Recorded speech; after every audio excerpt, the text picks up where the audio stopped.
un ex-pilote Ferrari. Alors, Jean Alesi. Ah, alors Jean Alesi, le pro Ferrari, là. Curieux de savoir ce qu'il en pense, Jeannot. Il compare ce transfert à celui de Schumacher. La profondeur de Lewis me fait penser à celle de Schumacher en termes de personnalité et de charisme. Avec tout le respect que je dois à Alonso et Vettel, qui sont également arrivés à Maranello, chargés de titres et d'une réputation de première. Je m'attends donc à une aventure électrisante, renouvelée course après course, autour de laquelle l'intérêt sera universel. C'est beau ça, Jean. Je dis super que Lewis vienne, même si je suis très désolé pour Sainz.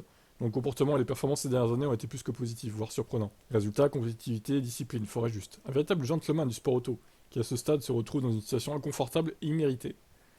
Ouais, oh, c'est sûr que c'est jamais mérité pour un pilote de perdre son baquet, mais bon. Il rebondira, je pense, il est pas mauvais, ça va. Il trouvera refuge quelque part, hein. Ce serait triste, c'est sûr qu'il arrête sa carrière sur ça, mais je pense qu'il rebondira quelque part. Alors évidemment, ça sera pas le prestige de Ferrari, mais bon.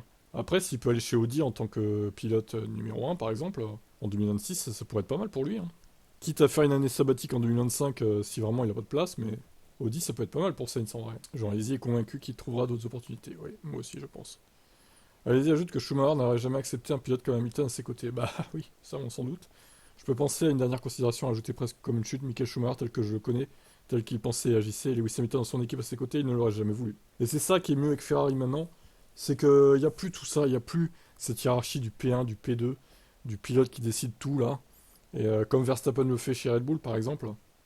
Et cette Ferrari, cette écurie Ferrari là me plaît plus que l'écurie Ferrari de l'époque, qui je trouve ressemblait pas mal à Red Bull quand même, dans sa...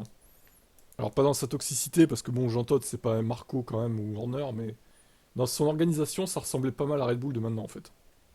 Il y avait une vraie hiérarchie, tout était pour le P1, et le P2 bah il avait les miettes.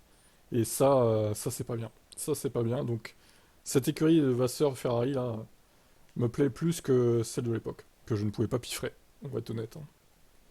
Donc pour moi, effectivement, moi qui suis fan de Mercedes et d'Hamilton, c'est vrai que c'est un coup dur qui passe chez Ferrari, mais quitte à choisir entre Red Bull et Ferrari, je préfère encore qu'il aille chez Ferrari, quoi.